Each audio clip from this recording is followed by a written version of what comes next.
আসসালামু আলাইকুম রহমতুল্লাহ। যারা ইপসন L32 লাল বাতি জ্বলে সমস্যায় ভুগছেন তারা এই ভিডিওটা একটু মনোযোগ সহকারে দেখেন।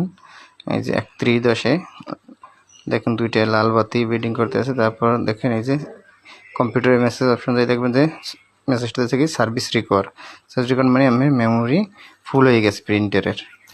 তখন আপনারা কী করবেন, অ্যাডজাস্টমেন্ট নামে একটা সফটওয়্যার আছে, ওই সফটওয়্যারটাকে ডাউনলোড করবেন। আমার কাছে আছে যদিও আমার ডাউনলোড করা লাগে না, আপনারা ডাউনলোড করে নেবেন।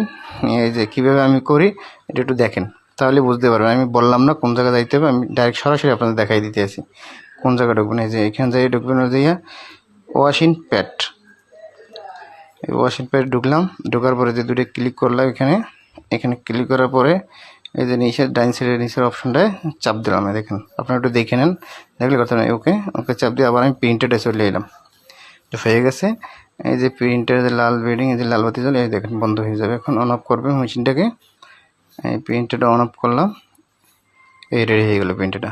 তারপর কম্পিউটার দিয়েও আবার ওকে দেবেন, ওকে দেওয়ার পর কাজ শেষ। যারা লাল বাতিতে ভুগছেন তারা এই কাজটা করলেই হয়ে যাবে, এটা টেনশন কিছু নাই, ডাউনলোড করে নিলে হবে অ্যাডজাস্টমেন্ট।